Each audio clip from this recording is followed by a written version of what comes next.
मोदी जी को कौन टक्कर देगा सर? कौन से सपने में जी रहे हैं आप? मोदी जी फिर से 2024 में प्रधानमंत्री बन रहे हैं, कहाँ है सर?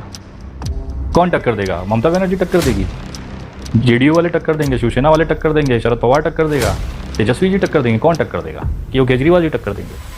सबके सब प्रधानमंत्री कैंडिडेट। आजकल क्या है ना, पढ़ा लिखा है ग्रेजुएट बंदा वहाँ पे चाय बेच रहा है, मस्का पाव बेच रहा है, मोदी जी की देन है, रोजगार है, गर्व से कमा रहा है, कम से कम ये ट्विटर पे 2 रुपये की भीख तो नहीं मांग रहा है। नुकसान एक आदमी का हुआ है, भाजपा का नुकसान नहीं होगा, नुकसान सिर्फ शिंदे वालों का गुट का होगा, क्योंकि वो धोबी का कुत्ता ना घर का ना घाट वाला हालत होने वाला है। भाजपा अपना शिंदे के गुट के जितने विधायक हैं उनको इस्तेमाल करके वो अपना वर्चस्व तैयार कर रही है, ताकि कल को शिंदे की ज़रूरत ना पड़े। उद्धव ठाकरे के साथ वहाँ की लोकल पब्लिक, वहाँ की जनता है, तो टक्कर बीजेपी और शिवसेना की है उद्धव ठाकरे वाली। शिंदे जी को तो बस कुछ दिन के लिए उनको बिठा दिया गया, आगे देखिएगा ना क्या हालत होती है। ये अपनी खुद की सीट बचा ले तो बहुत बड़ी बात है।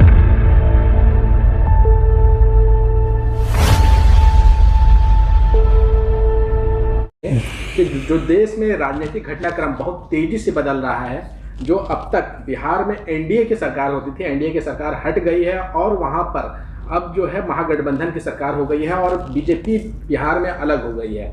और उसके बाद से कहीं न कहीं ये अनुमान लगाया जाने लगा है और जो विपक्षी पार्टी जिस तरह से लगातार राजनीतिक घटनाक्रम को अंजाम दे रही है, उससे ये अंदाजा लगाया जाने लगा है कि विपक्षी खेमा जो है वो 2024 के लिए तैयारी कर रहा है और 2024 में मोदी सरकार को कड़ी टक्कर देगा। इसको लेकर के सामाजिक कार्यकर्ता विनय दुबे क्या सोचते हैं, आइए इनसे जानते हैं। मोदी जी को कौन टक्कर देगा सर? कौन से सपने में जी रहे हैं आप? मोदी जी फिर से 2024 में प्रधानमंत्री बन रहे हैं, अब कहाँ है सर? कौन टक्कर देगा? ममता बनर्जी टक्कर देगी, जेडीयू वाले टक्कर देंगे, शिवसेना वाले टक्कर देंगे, शरद पवार टक्कर देगा, तेजस्वी जी टक्कर देंगे, कौन टक्कर देगा? कि वो केजरीवाल जी टक्कर देंगे? सबके सब प्रधानमंत्री कैंडिडेट। ममता बनर्जी प्रधानमंत्री उनको बनना है, वो अपने आप को प्रधानमंत्री बना रही हैं। नीतीश कुमार जी नए नए उभरते हुए प्रधानमंत्री। अरविंद केजरीवाल सोशल मीडिया पे प्रधानमंत्री उम्मीदवार तय हो गए हैं। उद्धव ठाकरे जी, राज ठाकरे जी, शरद पवार जी सबसे सीनियर प्रधानमंत्री है ना। नीचे साउथ में चले जाइए, बड़े बड़े लुंगी धागी, बड़े कद्दावर नेता पुराने सब प्रधानमंत्री। उस तरफ आप चले जाइए बीजेपी में सिर्फ 2 प्रधानमंत्री है, नरेंद्र मोदी और योगी आदित्यनाथ। उनके पास 60% विधायक सांसद हैं और ये जो जितने 15-20 प्रधानमंत्री हैं, इनके पास सिर्फ 40% है।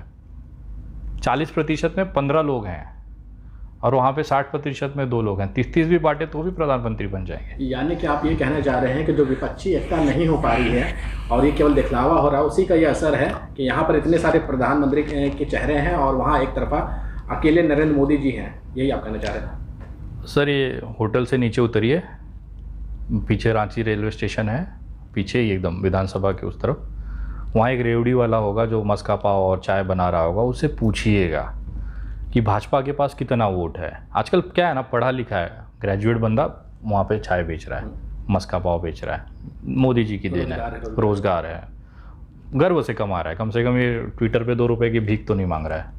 वो बंदे से पूछेंगे तो बता देगा कि देर इज़ 36% या 38% बीजेपी वोट है। उसके अलावा जो 60-68% वोट है, 62% वो नॉन बीजेपी है। एक छोटा सा कैलकुलेशन वो चाय वाला समझ गया कि अगर 68-62% वाले जो वोट है अगर एक तरफा हो जाए तो मोदी जी की सरकार बीजेपी कभी ज़िंदगी में नहीं आ सकती। सिंपल सा लॉजिक है, वो चाय वाला जानता है, लेकिन हमारे जो पॉलिटिशियंस है ये नहीं जानते। सभी को उसमें ये जो 62 में है ना, उसमें 62 लोग बटे हुए हैं, सबके पास 1-1% है, तो सरकार तो बननी नहीं है। वैसे भी 2024 क्या 2029 ले लीजिए, बीजेपी सरकार आ रही है। लेकिन जो बिहार में राजनीतिक घटनाक्रम बदला है, तो क्या लगता है बिहार को लेकर के हम खास तौर से पूछ रहे हैं, जिस प्रकार से तेजस्वी यादव और नीतीश कुमार ने पलटी मारा है, तो क्या वो अलर्ट हो गए थे? जो महाराष्ट्र में जिस प्रकार से उद्धव ठाकरे की पार्टी को तोड़ दिया गया और एकनाथ शिंदे के गुट के साथ भाजपा वहाँ सरकार बना ली, तो हम बिहार के परिप्रेक्ष्य में आपसे पूछ रहे हैं, क्या नीतीश कुमार ने जो ये फैसला लिया है भारतीय जनता पार्टी से अलग होने का, वो उस फैसले को आप कैसे देख रहे हैं? देखिए, राजनीतिक तौर पे सब अपने फ़ायदे के लिए सत्ता में रहना चाहते हैं, कौन विपक्ष में बैठना चाहता है?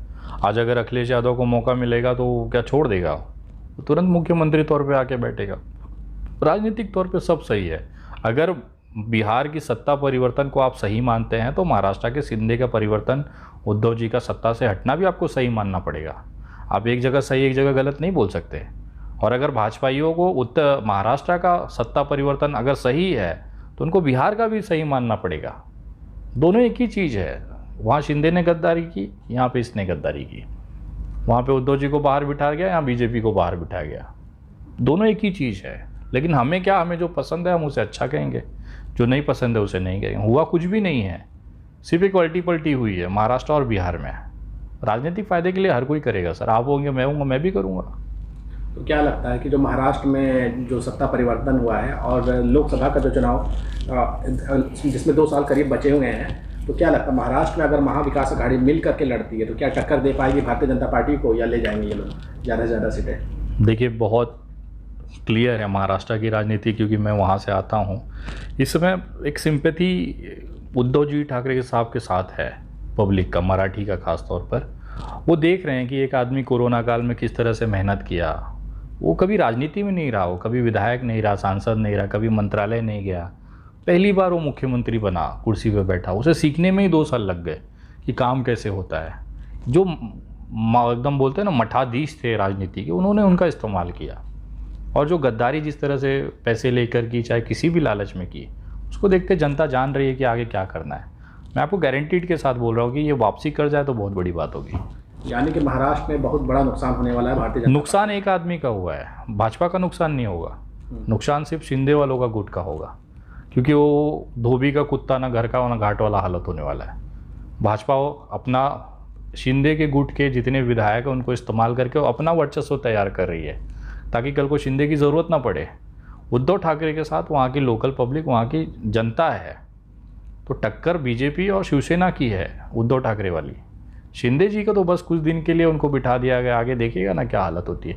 ये अपनी खुद की सीट बचा ले तो बहुत बड़ी बात है। तो क्या लगता है कि जो अभी बीएमसी चुनाव आने वाला है और उसमें एक ज़माने से कब्जा है शिवसेना का, तो क्या लगता है वापसी कर लेगी शिवसेना, या पिछली बार से बड़ी बहुमत के साथ इस बार आएगी? देखिए, बाप होता है सर। और बच्चे का अगर 18 साल पूरा हो जाए, बाप के नाप का चप्पल पहनने लग जाए, तो बच्चे को लगता है कि वो वही सब कुछ जानता है। लेकिन वो भूल जाता है कि उससे जो 25 साल ज़्यादा अनुभव लेके बैठा है ना, वो बाप है। तो शिवसेना ने बीएमसी पैदा किया है, इतने सालों तक उसको पाला बड़ा किया, एक एक नस नस से वाकिफ़ है। उससे आप वो छीन लोगे, ये लगभग नामुमकिन है, मतलब हमारे महाराष्ट्र के लोकल के अनुसार में। और एक बार बीएमसी इनके वापस आ गई ना, उसके बाद विधानसभा जितना शिवसेना उद्धव ठाकरे के लिए कोई बड़ी बात नहीं होगी। चलिए, ये थे हमारे साथ विनय दुबे, जिनसे हमने राजनीतिक घटनाक्रम के ऊपर चर्चा किया।